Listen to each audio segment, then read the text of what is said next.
thank you for another Mission Readiness episode, Bridging the Final Mile. Today we have Ray Powell. Ray Powell is the founder and director of Sea Light. It's a maritime transparency project, and it's located at the Gordian Knot Center at Stanford University in California. Ray has 35 years of Air Force experience, and his experience is generally in diplomacy areas. We're very honored to have Ray here, and thanks, Ray, for joining us. Thanks, Chris. It's good to be here. Great. So, Ray, I thought maybe today we would talk about three basic concepts. You know, the high-stakes region we are in, how we're preparing, how it's adaptable, what are the changes, and then the issues of diplomacy, partnerships, and technology, and then ultimately, how do you see the vision and the future of the Indo-Pacific? So, having served both military and diplomatic roles, how has your experience shaped your perspectives of now, especially on your podcast? Yeah, thanks, Chris. First of all, thank you. It's really great to be here. I really, first of all, I love being in Manila, believe it or not. Manila is a thriving, a growing place. It's, probably not my favorite part of the Philippines. I enjoy my wife's hometown down in Davao very much. Manila's a little busy for me. I'm more of a small town guy. But there's so many people here, important people that I like to talk to, and so thanks for meeting me here. I joined the Air Force in 1986, which was in the Cold War. I joined as a Vietnamese cryptologic linguist. So the first thing the Air Force did with me as a young college dropout was to send me down to Monterey, California, and teach me to speak Vietnamese, which I did passably well. But it forced me to take a very hard look at this part of the region, this part of the world, because of course Vietnam is here, and the Air Force was the people who sent me there were very interested in what was happening in Vietnam. And again, remember, it was the Cold War, so the Soviet Union was still around, and they had a big base in Vietnam. So we were obviously very interested in this part of the world. And so my long career kept bringing me back around, and eventually I even ended up in the diplomatic space, in the embassy in Hanoi. Now I was no longer, sort of looking at Vietnam as an adversary, but as a partner, and trying to figure out how do we build a military-to-military relationship with Vietnam. And so then, when I finally sort of ended up retiring from the Air Force after 35 years and went back home to Northern California and had this fellowship at Stanford, I had the chance through the Gordian Knot Center to sort of really dig into the question of the South China Sea, which is where so much of the activity that I had studied for so long was taking place, and it was at a really rapid rate. And so the entire arc of my career just sort of brought me back to Southeast Asia, and especially here to the Philippines, which of course is where I'm married to for 35 years. So it's quite, a perspective. You've really gone through a lot of transformations over 35 years. Yeah, I wouldn't trade it for the world. I wouldn't advise anyone to start the way I did, which was not successfully, but I wouldn't trade it for the world. It's been a great ride. So, as the Chinese military activities are increasing and things are being more contentious relative to Taiwan, how do you see nations adapting defensively, and are they aligning in that defense? Yeah, I think there's two big things to look at as far as what we see happening. One, of course, is the rise of China. And China sees the world very differently than we sort of expected them to see the world. We thought to ourselves, look, we've got this great international system, and the U.S. kind of built the international system after World War II, and in our view, everybody was doing well for the most part. There may have been ups and downs, but for the most part, wealth was increasing across the world, and because we had sort of this American peace, this Pax Americana that for the most part held. I'm not talking about there was no war, but we didn't have any great cataclysmic wars like we did in the early part of the 20th century. And so what we saw was a rise in prosperity, and China benefited from that. And we thought, well, of course they'll want to not mess with this, right? Because it's doing so much for them. But we failed to see that they saw things very differently. The way China looked at the world was this part of the world where we're sitting right now should be part of China's sphere of influence. And the United States actually doesn't belong here in China's view. We belong on the other side of the world. We should be content with the Western Hemisphere. We have a whole hemisphere. We have 2 huge oceans. Why can't we just stay over there? Because China, in their view, rightly has this is theirs. And historically, in their view, it's theirs, and in the future, it should be theirs. And so we see these 2 things, the rise of China and the erosion of the U.S.-led world system that we kind of had, this global trading commerce system where we had the freedom of the seas and everything. We sort of had it all planned out, and in China in particular, but the world failed to kind of stay in the way that we wanted it to. So, I mean, I look at it, and now everybody's trying to figure out how to adapt to the way things are changing. Do you see the militaries in the nations adapting, and are they aligning or not? I think they are adapting, and I certainly see a lot of aligning, and you've seen that. I think the Philippines is maybe the best place to look for that, because what you've seen over the past 2 years is, especially as China has pushed the Philippines very hard, that the Philippines has doubled down on its alliance with the U.S. and has begun to build relationships with other U.S. allies and partners in the region.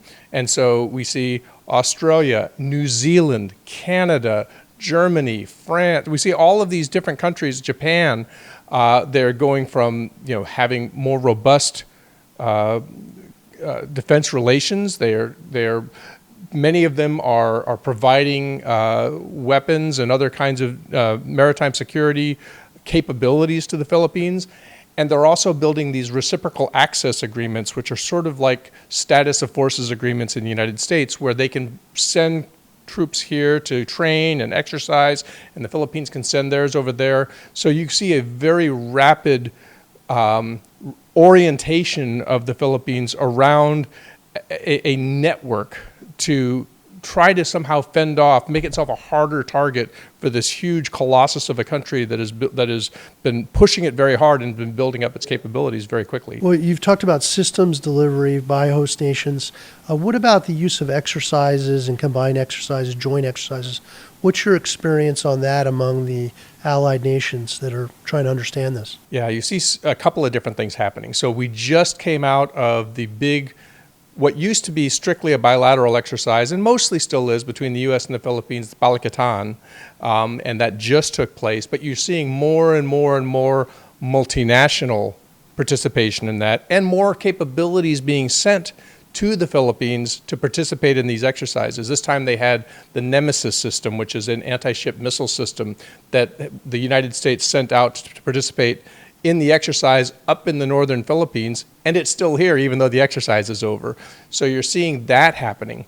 The other thing you're seeing happening is these multilateral naval exercises, just sort of very simple ones. They call them cooperative activities, MMCAs, and they go out into the West Philippine Sea, and you'll have, say, the U.S., the Philippines, France, and Japan, or some kind of grouping where they'll go out and just make the point that this is an international concern. This isn't just big China versus small Philippines, but there is an international investment in the freedom of the seas and in defending the Philippines' international rights. Yeah, I mean, I just came from the PACOM ISWA conference, Landpack, and of course they're talking about 300 exercises a year. The PRC is also doing lots of exercise in preparation of Taiwan. They think that's still not enough exercises. I agree.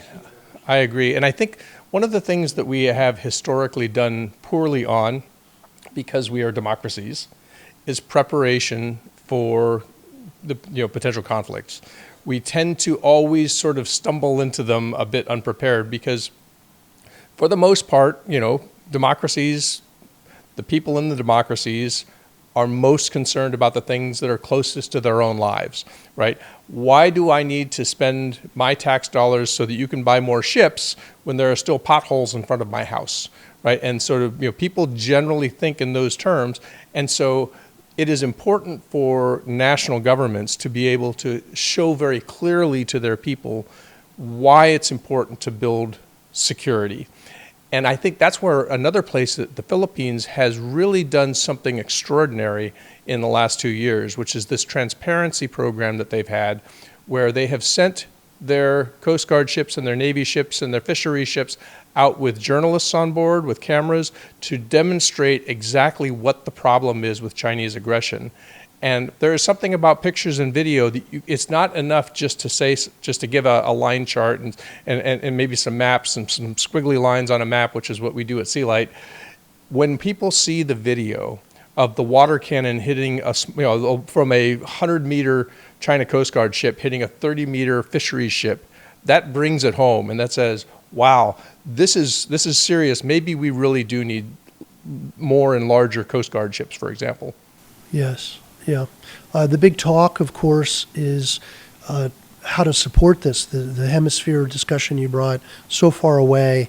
So the issue of logistics and trade routes, how is the free world going to support an event out here? Right. And especially when China has invested heavily into making this into what we refer to often in the military. You might remember the term A2AD, anti-access area denial.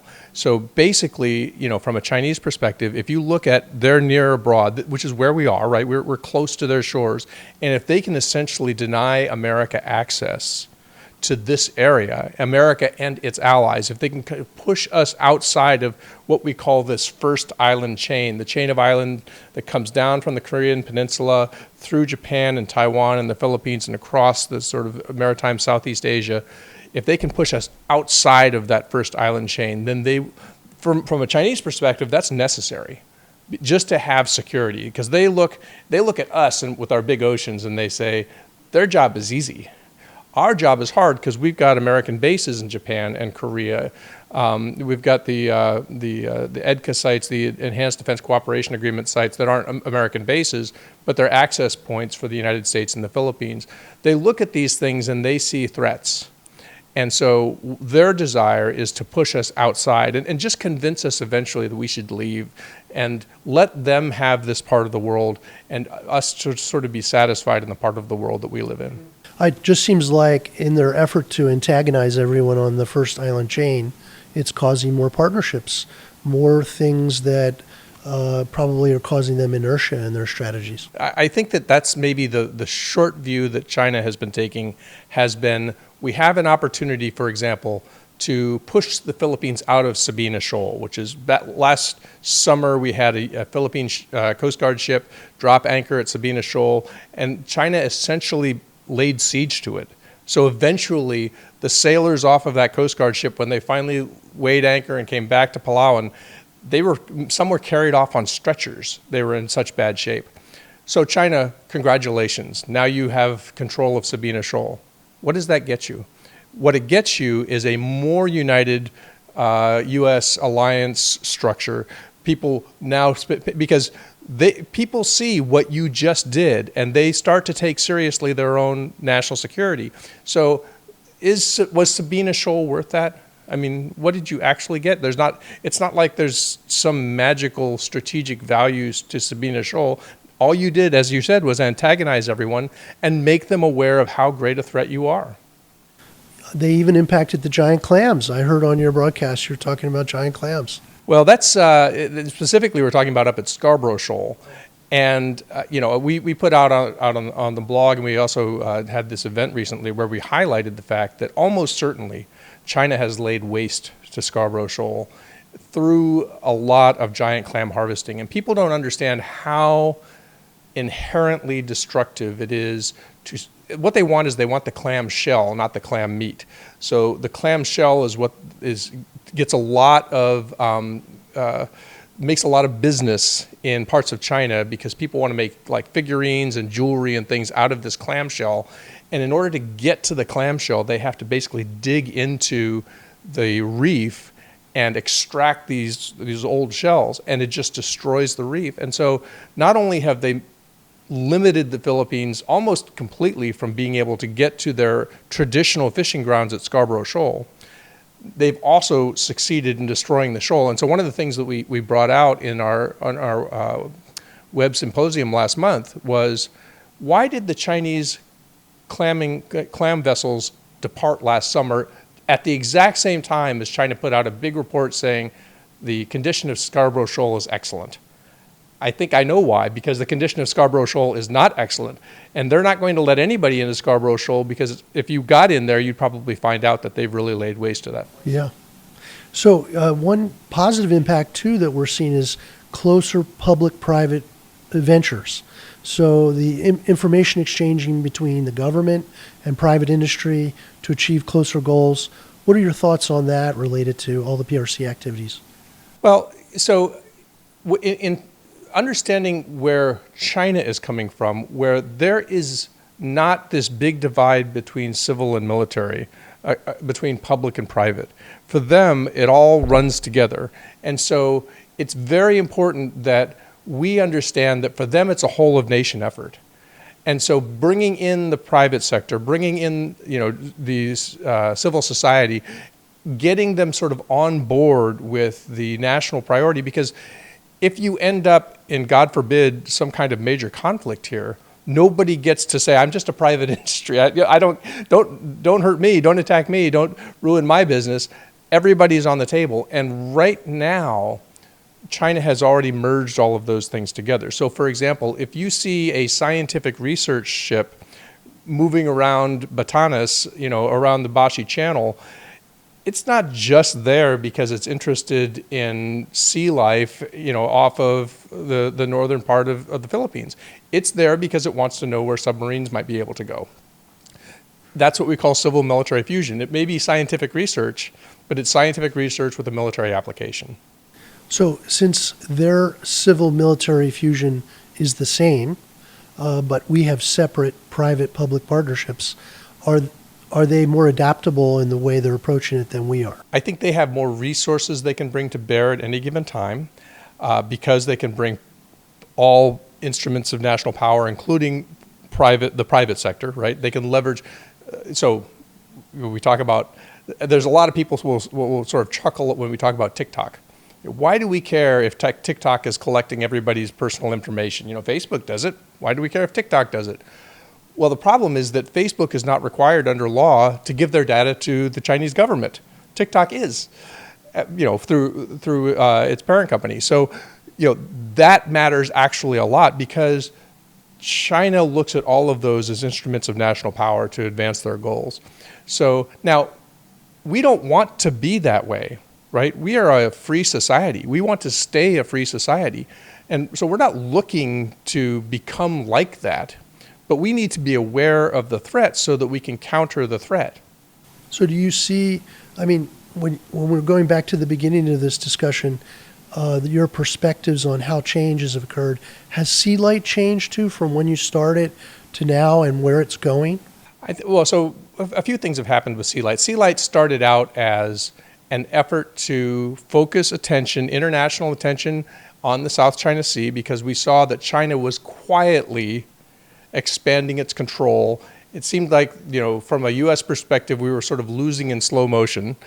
And so we thought, well, the reason that China is succeeding in the gray zone is because the zone is gray, right? Nobody's responding because nobody knows what to do when these very strange things happen. When all of a sudden we see China dumping sand on reefs and we say, what is that? What does that mean? And there's not really a good response to it. And before we know it, we wake up in a couple of years and there's an airfield there and anti-ship missiles. And now they're suddenly projecting power across the South China Sea. And so we sort of watched it all sort of slip away. And so what we said is, maybe if we start focusing attention in real time on these aggressions, then we can sort of help wake everyone up to say we should do something. Now, what we didn't expect is that the Philippine government would lean into transparency on their own, which is remarkable and I think a very significant counter-gray zone innovation. Yes. Yeah, it really started in the early part of 2023. And, it meant that the Philippine government had to take on a lot of risk because, of course, China doesn't like to be publicly embarrassed. But at the same time, I think it's had some real benefits for the Philippines in terms of building its national resiliency and in terms of building international support. Great, yeah. So we talked about the scene setter here of where we've come and why we're at this point. What are the responses now? You see China now questioning our partnerships, so they're doing a great outreach. What's going on in their outreach? Is it somewhat successful?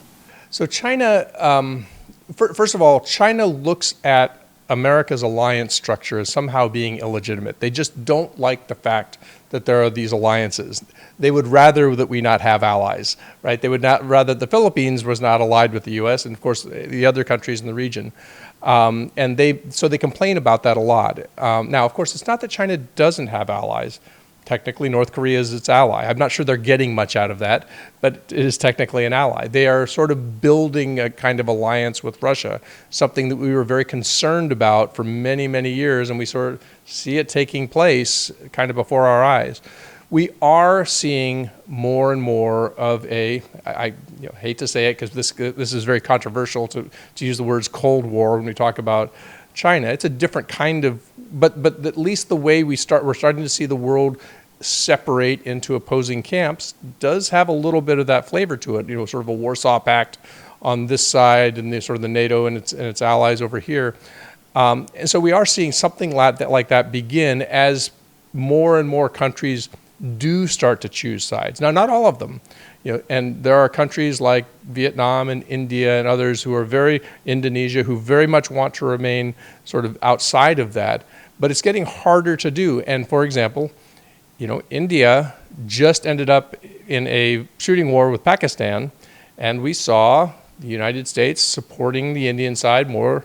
We saw China supporting the Pakistan. So sometimes these things happen whether you want them to or not. And so we are seeing slowly this sort of dividing up into camps that we saw in the previous Cold War. Well, and so, I just got back from the Asian Development Bank meeting in Milan, and they're talking about how investment strategies in Asia will be done. I see that the Chinese disproportionately are winning most of the projects at Asian Development Bank, and a lot of it's COE type efforts. So the U.S. response is that we want DFC funding. We're talking about sovereign wealth fund, perhaps. Can you talk about how they're aligning their investment strategy with their national strategy, and is it effective? Yeah. So, of course, China practices a kind of approach to economics that we have for many, many years rejected. Right? We call it industrial policy. So we've wanted to let private industry lead with a strong belief that eventually markets make the best choices, independent of sort of geopolitics or even just politics, right? That usually when government gets its own interests in the way, it loses because it makes bad choices. It makes worse choices, less efficient choices than the market. I think mostly we still believe that that's true. But what we're starting to see is that some of the things that China has done on the industrial policy side, where it's pushed into areas, so let's say electric vehicles or solar panels, where it's made specific investments backed by state power, backed by the state banks to push China ahead. And we're starting to see that we can't divorce ourselves completely from this. We have to make some decisions like the CHIPS Act did in the United States, where we're saying, okay, it is important that we be able to manufacture chips here, right? That's some of the decisions you see are being made around tariffs. Obviously, those are very controversial, and you have lots of thoughts about that. But overall, it's this idea that if we take our hands completely off our national government hands completely off the wheel, then we may lose in the short run and not be able to recover in the long run, which is where markets are most effective. So it's a really tough place for us to be. It runs against our national impulses and really kind of our national ideology and belief in markets as the most effective and efficient ways to make investments. But in a lot of ways, world events are pushing us in that direction. What do you see happening in Japan, for example, or Australia? Well, Japan and Australia are both I think they're right now, they've been seeing an erosion of their prospects in the future, mostly because of demographics. So they've seen, both of them have been fairly stagnant in terms of their growth of their own populations, while they've seen this huge growth coming out of other parts of Asia. Even in the United States, where we have similarly low birth rates in a lot of cases, we still have had immigration. Immigration actually has been a very good thing for the United States. I understand that's a very, sounds very antithetical for where our politics is now, but it has helped us kind of keep up with some of these trends. So Japan and Australia have had less success on those fronts. But they have been, so Japan went through a really, really tough period over the last 25 years, or so, and watched this behemoth next to them rise very, very quickly. But I think they've begun to get their wheels under them, under this new kind of a new sense of where they are. A lot of their advances that they made, say back in the 80s, kind of ran their course, and now they're having to sort of reset into the new realities. So, I think that they remain very, very important U.S. allies. They remain very, very important trading partners. I think that they will both be, continue to be extremely geopolitically, economically crucial. And of course, we've also seen, Japan took the lead when the United States pulled out of the Trans-Pacific Partnership. Japan took the lead in putting together the pieces and came up with this essentially this new version of it, the Comprehensive Progressive Trans-Pacific Partnership. And so Japan's leadership in the region, I think, is still extremely important.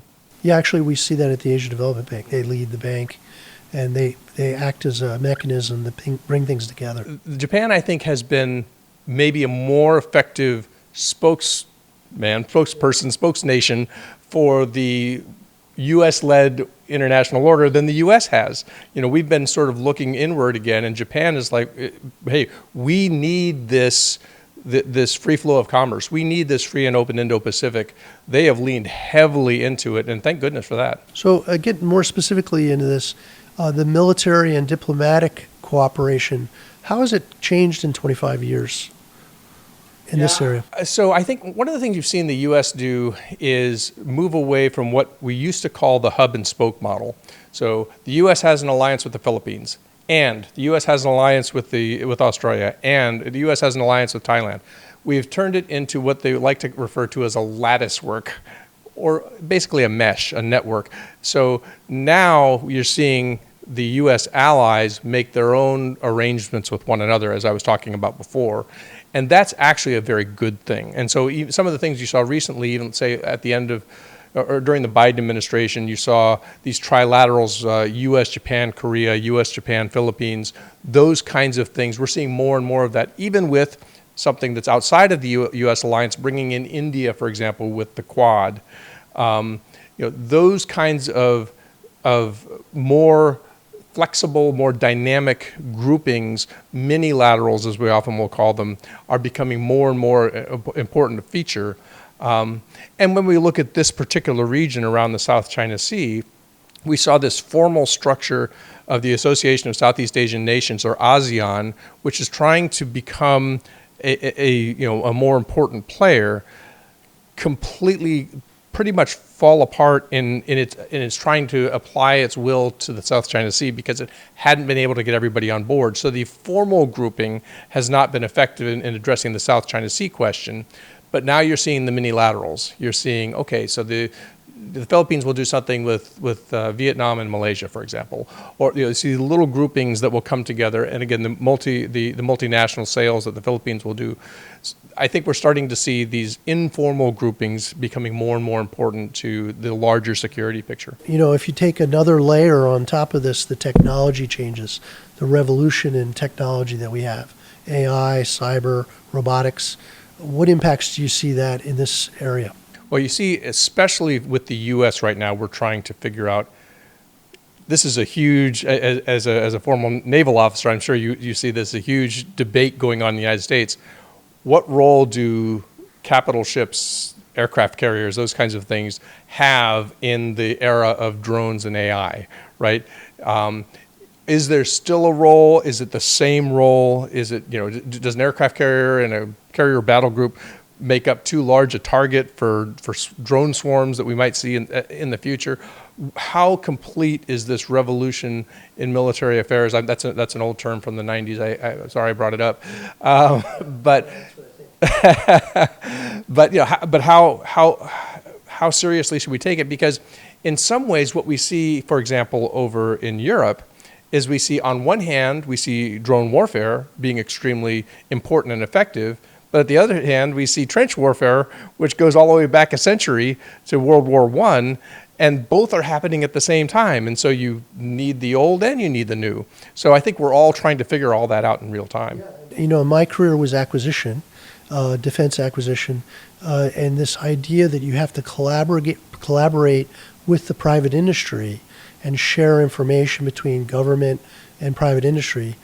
Very difficult. This is a huge change. And, if you go back to Dwight Eisenhower and the warnings about the military-industrial complex, one of the things that happens is that the large industry, the large defense industry and government processes get so embedded with one another that I think we're trying to figure out how to break out of a lot of that. We're trying to bring in additional players. We're trying to break some of the stranglehold from what we call the primes, the prime contractors, because they are not being adaptive enough. And it's sort of this unholy alliance between these very large companies, this very large bureaucratic government, and somehow we all have to make that leap so that we can once again innovate in the defense space. And it's not going to happen in the place that we've come from. We've got to get to that new place where we can do it again. So let's talk about looking forward. Lots of changes in the region, a lot of growth rates, economies are changing. How are the trends? How do you see it? Well, I think you see everyone is trying to figure out how to adapt to, I'm going to bring it back to China. I mean, China is the elephant in the room because one, it's been growing so quickly, it's growing extremely capable, and its ambitions are sort of matching its capabilities. So its ambitions have always been there, but its capabilities maybe are growing to match the ambitions.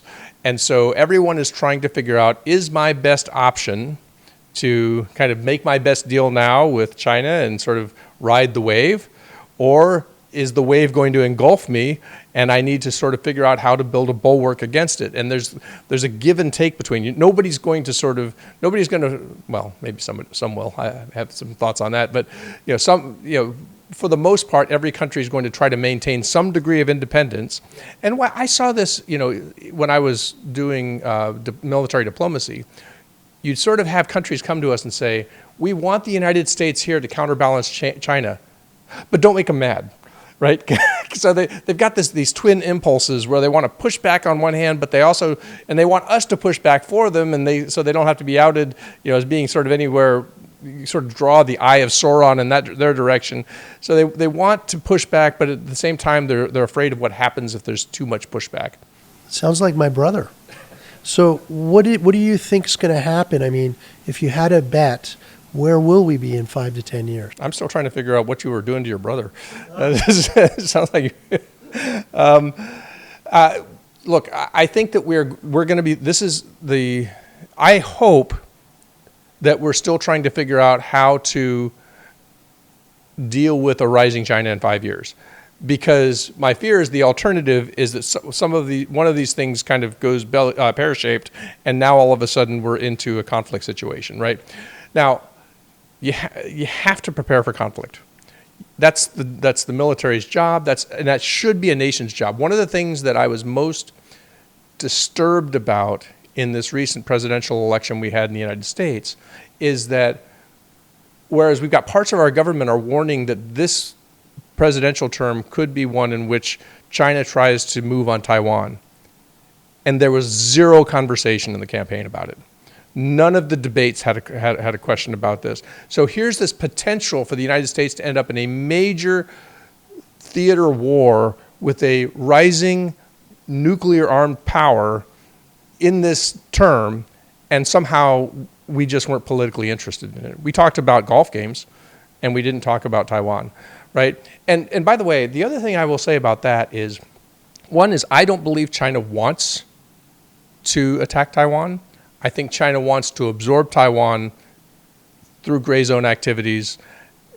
I think they want to eventually find a government in Taiwan that will begin to make the right kinds of concessions to them, where they can begin to see that future where they've successfully absorbed Taiwan.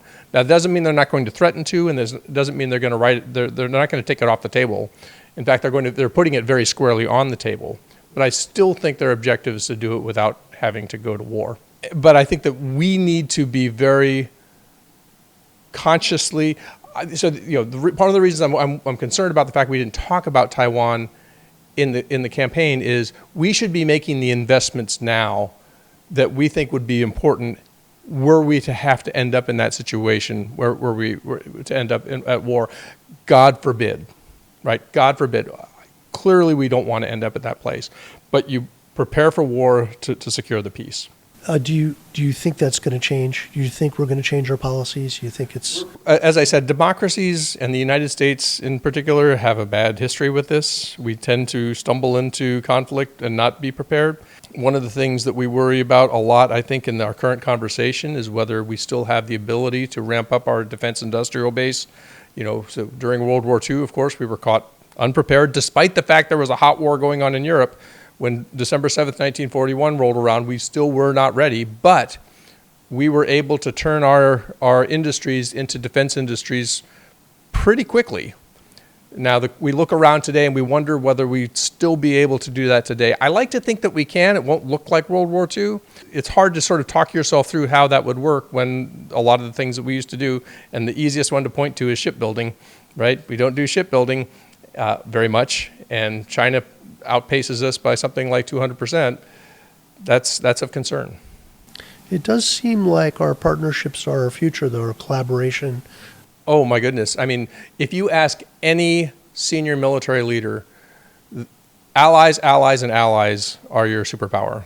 We did a couple of podcasts with former Indo-Pacific Command commanders, one with retired Admiral Harry Harris, one with retired Admiral Phil Davidson. And I think actually it was Admiral Harris who said, allies, allies, and allies. I mean, that is, actually, I think that may actually be Jim Mattis' quote, is allies, allies, and allies. So you ask any senior military officer, and that's our superpower, right? And that's where, when we see rising, isolationism in the United States in both political parties, from a military perspective, that frightens us, because when we look at trying to deter aggression, and ultimately that's what we want to do, right? We don't want to go to war. What we want to do is deter aggression. Allies, allies, and allies are key to that. So, Ray, this is kind of the end of our brief. Is there something we could talk about, maybe a little bit more about Sea Light? Where do you think it's going to be in the next few years? Well, so we are now in the process of raising money. We, believe it or not, everything that we've done over the last 2+ years has been all volunteer with almost zero money. I know that will come as a surprise to some of my friends over in Beijing at the Global Times and other places, but we have not actually had to rely on any money. But I mean, some of these things do cost money. The things that we use to track ships, the imagery that we get. We'd like to be able to get more.